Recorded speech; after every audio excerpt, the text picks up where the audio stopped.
Most, if not all, early cultures and civilizations have some sort of creation myth that begins with, "In the beginning, it was dark. Then the great creator saw that there should be light. Next, he formed the firmament and our great world for our people." From there are too many variations to mention. Suffice it to say that what we know now, well, that's not quite how it is. That said, no mortal, quasi-mortal, or even the immortal divine truly know all. And even those who call themselves immortal divine, they too can die or be transformed. As for our universe, it is one of many that float in the azure void of the Outerverse. It appeared many billions of years ago. Whether something sparked the sudden release, or if it is a naturally occurring cycle, is still a matter of debate amongst us mortals and quasi-mortals. If the divine know, for some reason, they are silent on the matter. Perhaps offering that knowledge to us makes their own form of mortality a reality to them. If one could stand outside the universe, it might look something of a jelly-like blob floating in an azure space some call the deep astral ocean. One might see other similar blobs as well as tiny points of light that are yet to form new universes. If we could travel this ocean beyond the influence of our own universe, one would also see massive blackened forms of universes in their final days, either bloated and dim or crumpling and black. One would also see small blobs, bright with energy slowly expanding. It would seem that some sort of cycle exists, even if it's only for the life of a single universe. No one, not even the divine, can cross the barrier into the deep astral ocean. It is said that certain titans and divine gained enough power to cross the barrier, but the remnants of their souls and physical forms floated back into the local sea, torn and shredded with no way to reform to their former selves. Eventually, it is said, these remnants dissolved back into the astral sea, perhaps as energy to fuel something or someone else.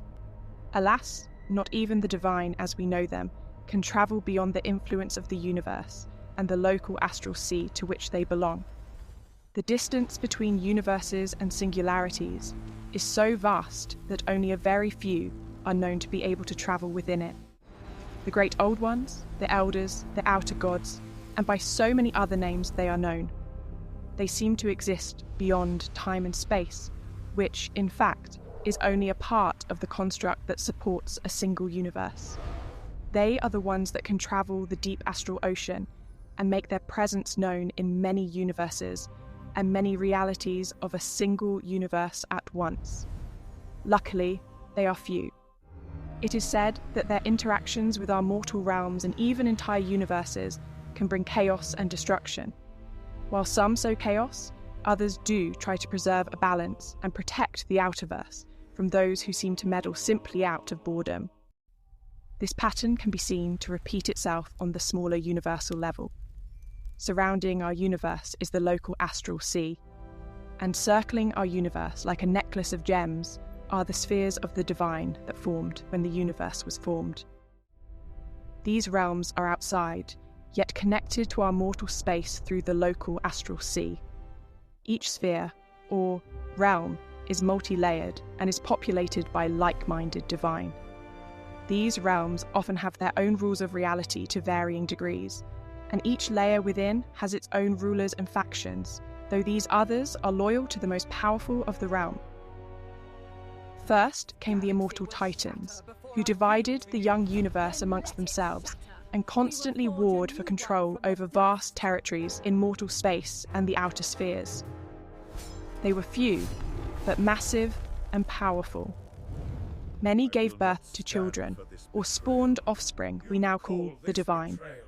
The divine appeared as gods to the average mortal. It was not long before these children rose against their sires to bring some form of order to the expanding universe. Most Titans were defeated and either subdued or imprisoned. Despite their intentions, the divine children continued to war with one another over territories of time, space, the outer spheres, and the mortal universe. Then, from seemingly nowhere, they came. They are the order of the balance. Some say they are a natural formation of the universe itself. Like an antibody, the universe developed to stay the disease of warring divine. All divine lose their power on some level in the presence of those that serve the balance. It was decreed that the divine could no longer interfere in the lives of mortal space without just cause.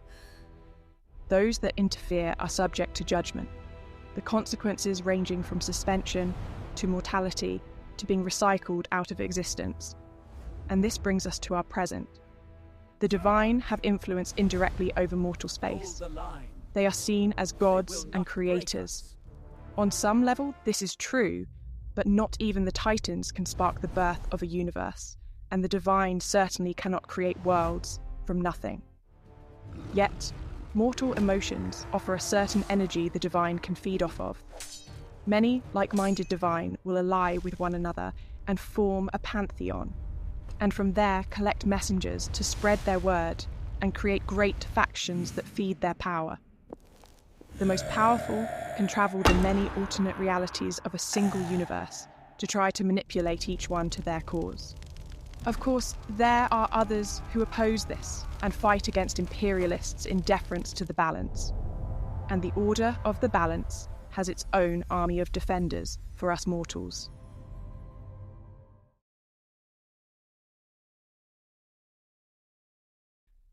Throughout the seeming vastness of the universe, there are systems and worlds that are like shiny gems in the eyes of the divine. Worlds that are unusually rich and diverse in sentient and sapient life. Worlds where the manna of the universe is rich and enables, even mortals, access to seemingly divine power. Truly, it is not magic, but rather the natural energetic universe seeping into worlds and regions that are highly conductive of the elemental and astral planes. But it is the emotional energy generated by mortal beings that give the divine their greatest power. This connection gives them strong influence over mortal space, and gives them strength to attack or defend against other divine. It is this connection that enables the divine to appear as gods before mortals.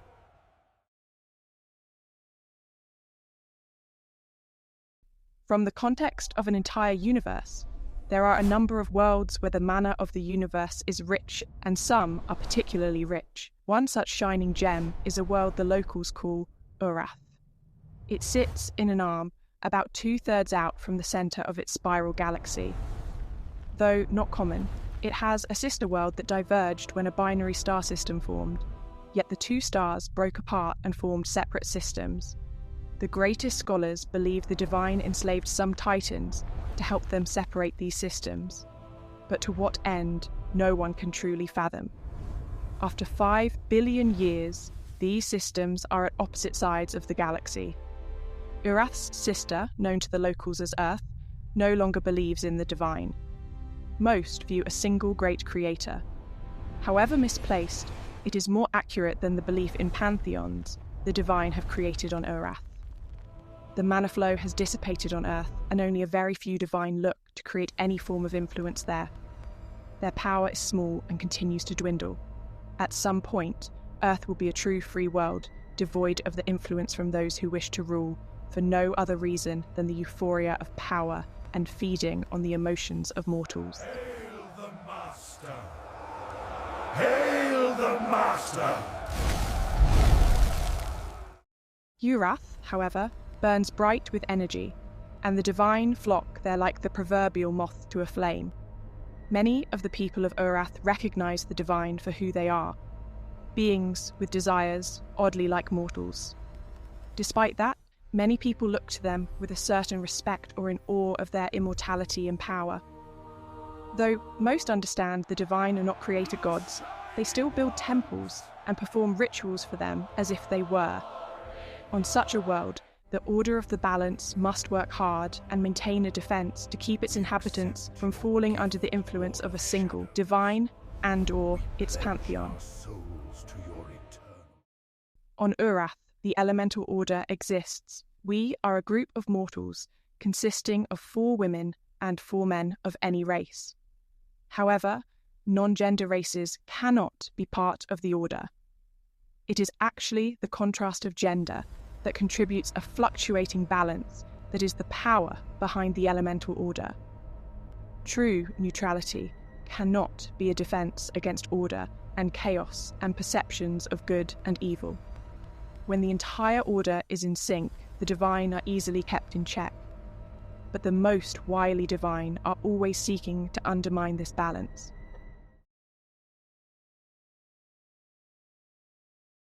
The members of the order are made quasi-mortal and granted strong powers based on the elements of mortal space: gases, liquids, solids, and energy. There is the hidden one as well. It exists as part of the construct of time, space, and multi-dimensions or realities. As for the rest of the order, there are variations throughout the layers of reality of the universe. Typically, only the eldest member of the order has contact and higher knowledge of the hidden one and separate realities. But, ultimately, we are mortal, and with that comes all the emotions, such as feelings of superiority, desire, greed, hate, and love. The divine who want control always seek to corrupt members of the order so as to make a world, such as Urath, vulnerable to their machinations. A powerful divine and a nearly uncontested ruler of his sphere has been trying for thousands of years to bring Urath under his power. The name he uses is Asmodeus. His rule is recognized with flame, iron, and strict law. Chaos is abhorrent and only ruins what should be controlled and ordered. Asmodeus's sphere, like all other spheres of the divine, can only be accessed by entering the astral sea. It takes a special mind or special power to enter the astral sea. Entering leaves a wake that can be seen by other divine and those of the Order of the Balance. It is hard to sneak around between the astral and ethereal planes, but not impossible. The elemental order has direct access to the elemental maelstrom from which the root of the universe grows. A great maelstrom the universe grows from is made up of all the raw materials that allow the universe to thrive. One can access this region without entering the astral sea, but rather through the ethereal shores. And, not unlike the outer spheres, many sentient and sapient beings make this elemental storm their home. Some move with the flow, and others carve out regions from the raw elements to make vast landscapes and surreal cities to live in, surrounded by a storm of material and energy. I thought the fortress was made of solid gold. No, really. Some mortals are so amusingly dense. Right. I had to laugh. The elemental order, once vetted, gain the abilities to enter the elemental storm and even the astral sea. At this time on Urath, the elemental order is fractured. The elemental mistresses are the prime protectors, supported by their male counterparts, the elemental masters. Depending on the world, either male or female may take the top tier in the quasi-mortal hierarchy of the elemental order. On Urath, we women are perceived to be less corruptible than our male counterparts, so the elemental mistresses are in charge of the prime defense here. Asmodeus has enlisted a powerful mortal in Tabor Jael to lead his ideology and spread his word across Urath. I have done my best to be a major thorn in Asmodeus's side for the last 800 years. I have been able to rally the people of Urath to protect it for centuries, though 300 years ago we paid a high price, losing 3 mistresses and 2 of the masters. In the interim, 2 new masters have been recruited, but only 1 mistress. Sirenia, a sea elf, was recruited shortly after the War of Disruption. But, as of late, it appears the masters have succumbed to the words and gifts offered by the minions of Asmodeus and Jael. This has greatly fractured the order, allowing Jael to create a continental empire on Gotadonia, and now his eyes are turning to Turnithol. Jael seeks to use cunning to take over Turnithol. Though the continent is divided among several sovereign regions, they are all cooperative and powerful. If they united, he would never be able to conquer the land with pure force. There is another reason for a war of attrition: the dragons, the children of the Grand Father, the the Lord Divine of all dragons, exist in great strength on Urath. They have no want or desire of other divine meddling about, especially those like Asmodeus. Though the Drakes, the children of the Grandmother, have a different viewpoint. It is very possible the Drakes would side with one like Tabor Jael and Asmodeus, out of spite for the Grandfather. The Queen of Drakes despises her former mate and even makes her permanent home in the same sphere as Asmodeus. Though she does not trust him, she would ally herself with him if it were to gain the pearls of wisdom and cast her former partner out of Urath and any other worlds he has influence over in this reality.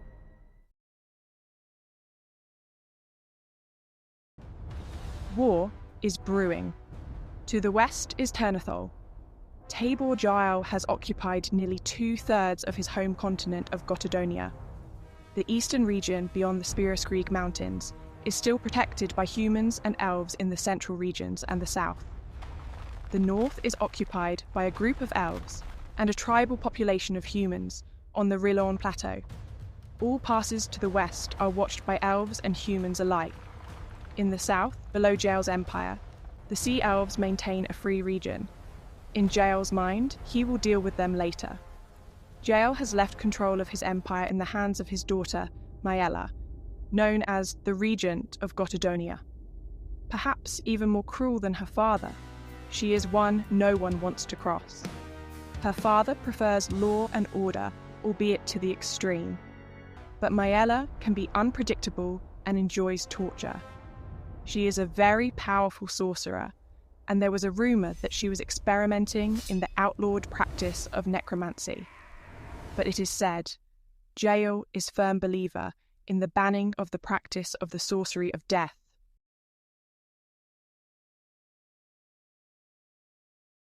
It is my belief that Tabor Jael is waging a campaign upon Ternethol through logistics and deceit. He is likely trying to create alliances with the different rulers, his prime goal being to enlist Messinar in the east and Nuvolen in the west. Should he do this, he could build fortress harbours on Messinar's coast to import his army and company of highly skilled planners and slave workers. Establishing just one well-defended beachhead in Messinar would allow a line of communication and influx of soldiers on Ternethol's soil.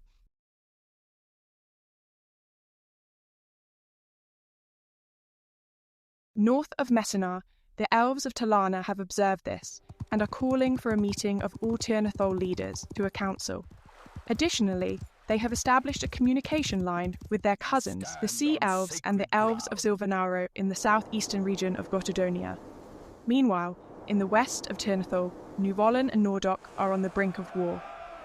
Exodor, a feudal country bordering Talana and Messinar, controls the main mountain pass through the barrier peaks that connects trade east and west. Exodor is ruled by the brother of the Prime Minister of Messinar. An uneasy truce exists between the two countries, as the two brothers hold very different viewpoints on governing. The Prime Minister is quite progressive, where the King of Exodor holds an old world view. It is likely Jael's intentions to use all this strife to keep the countries divided and make separate alliances with each, thus keeping Ternethol divided. Yet, I don't believe he has factored in how to deal with the dragons of Ternethol. He has a loose alliance with Goroth Mons, an ancient fire drake of Gotadonia, and he will probably try to enlist the king of the storm drakes to lead a faction against Edgetyrus and Imogen Stormcloud's dragons of the Silver Spire. But this is currently a best guess. Jael is also taking a risk that the dragon population of Drakenmar and the mostly unknown people of Continignotum are not yet interested in the affairs of Gotadonia and Ternethol. Given his arrogance and confidence, he probably believes he can win over the rest of the people of Continignotum and the Huoyuan archipelago to his rule and the laws of his patron Asmodeus. With all Urath under his control, I would bet he believes he can turn, defeat, or at least isolate Drakenmar. Finally, there are factors hidden even from his view. The variable of a man reincarnated into another man's body, a secret council of leaders of Ternithal paving a way for a unified continent, the power of the army of the Republic of the Barrier Peaks.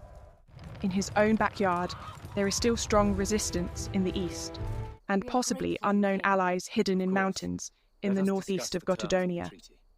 His control over the dwarves of Novgorod in his empire is tenuous, and the vast dwarven realm between New Vorlon and the barrier peaks of Ternithal could thrive for many centuries and never be breached.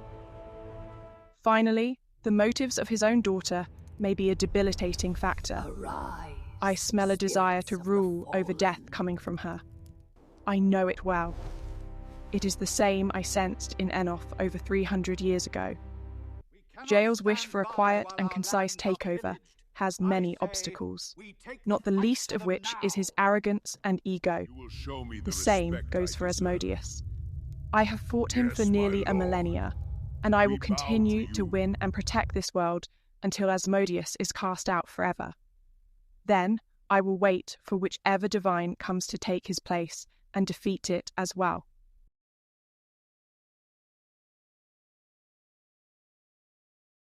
As mistresses and masters of the Order, we no longer age and are granted abilities to help us carry out our mission. I am Eartha.